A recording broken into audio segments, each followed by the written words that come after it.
Hey, we're Cut Copy, and you're watching Bobby Me.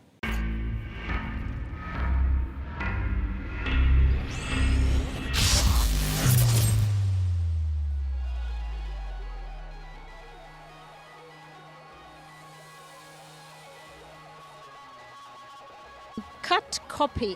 What is the story behind the name? Because for me, it's like it's connected with the Word document more. You know, cut, you copy. It's whatever you want it to be. It's everyone's own adventure. And what is for you?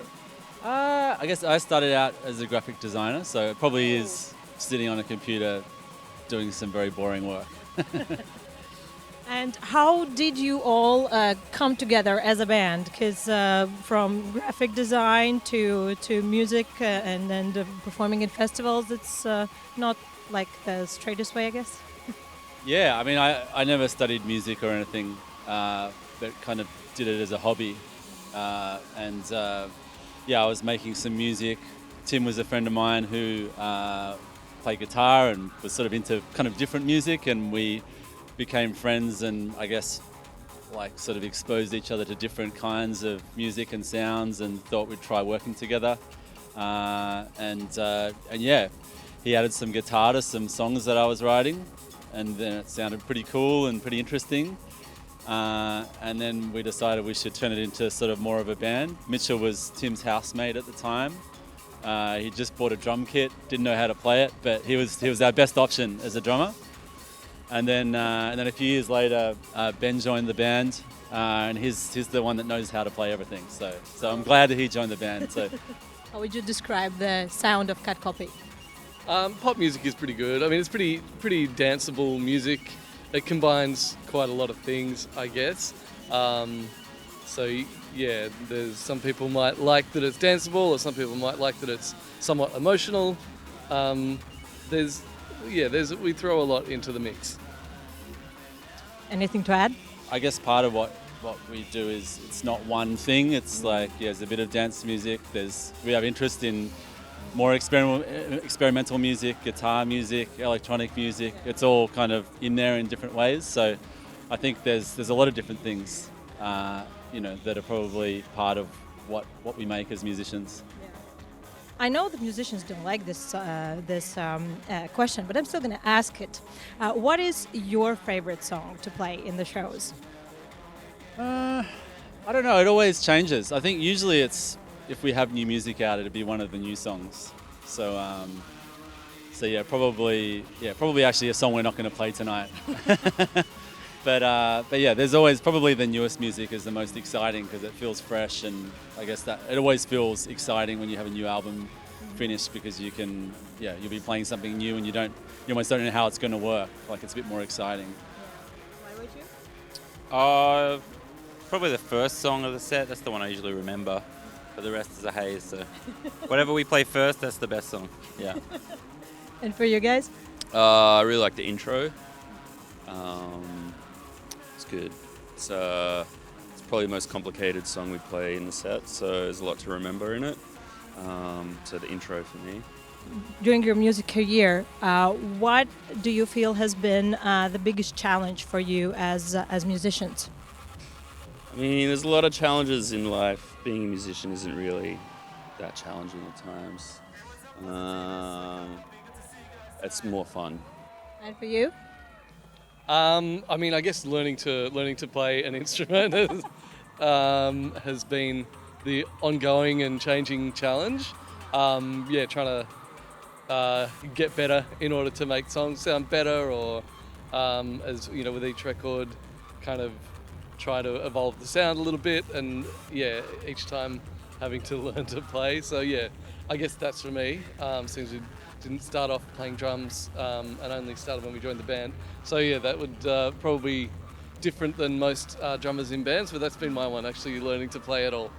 I guess it's hard. You just don't it's being an artist. You're kind of throwing everything into something where there's not necessarily any real reward at the end of it. You don't know if you're going to have any success or recognition or money or anything at the end of it, and that's the life of an artist. I guess it's also good because of that, because you have this freedom to just try things and do things, and what you're creating is what your job is, kind of thing.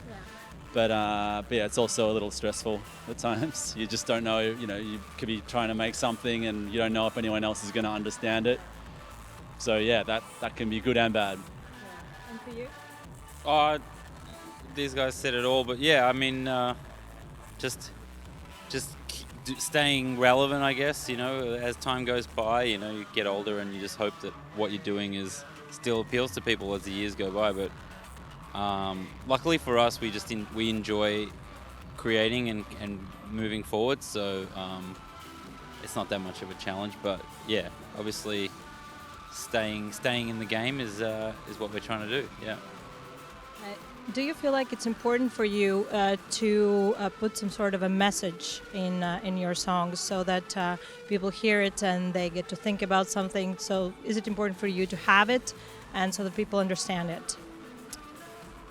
Yes and no. I mean, I think, like for me, like I like a lot of music with a message, but I also like a lot of music where that's less of a focus. So I guess we're making dance music, and for me, the history of dance music is more about providing people an outlet. Yeah. And I think there's obviously messages in a lot of our songs, but yeah, we're not, foremost a political band or anything like that. We're not trying to kind of, push an agenda. It's more about sort of giving people an opportunity to sort of, whatever their troubles are in life, to sort of come to our show and give them like an hour or however long the set is of release and escape, and, hopefully come out, feeling, lighter and better as a person, kind of thing. So yeah, I don't know. I don't think sort of having a message is necessarily the be all and end all. But yeah, I think as obviously I write like the words to the song. So like as time's gone by, I've probably become more interested in thinking about the words in the songs and sort of trying to make songs that have a bit more, I guess more to them, telling the story of, your life or story of other people's lives, that kind of thing. Yeah. One of your albums, if I'm not mistaken, was called Free Your Mind. How do you yourselves free your mind? How do you recharge? Listening to music is one, something that I can find pretty affecting sometimes. Probably, can release some buried emotions that you didn't even know you had. And I find music as an art form is probably the one that, that does that for me. But yeah, something, that or, playing some drums, I think is something that requires a fair bit of concentration and effort and doesn't allow you to really, when you're sort of focusing so hard on something, then there's not much room or brain power for anything else in that moment. And for you? I don't know, I guess, playing shows can be quite freeing. Like, you sort of feel like you, put a lot of energy into it and hopefully sort of free something up. But yeah, I guess probably just getting exercise frees your mind. But yeah, like Mitchell said, I think, listen to music can do that. Even sort of, watching a good film or something like that, any good art hopefully frees your mind a little bit. Can you remember one movie that freed your mind lately on 1, 2, 3? I actually watched 2001: A Space Odyssey for like the 10th time or something just before I came on this trip. So that definitely has freed my mind. And for you? No movies. I don't know. I think too much during movies. I think about like, why did the cameraman choose that shot? And I don't tend to switch off. Yeah, I never switch off. I think freeing your mind is a lifelong exercise. Starts from day one. Yeah. Okay. If you could change one thing in the world, what would it be? It would be nice if everyone cared a little bit more about, the environment, environmental issues and climate change and that kind of thing. Seems like something that there's a greater awareness of. But yeah, it's certainly been on my mind more as I've gotten older in recent years. So that's something for me. Yeah. And for you? Suffering, I wish there was less suffering, but it's a difficult one to solve. In this version, you have the magic power. Yeah, we'll always send it like that. Yeah. And for you? Probably just rip it up and start again. Okay. Yeah. Fair enough. Big questions. Empathy think a little more would be nice.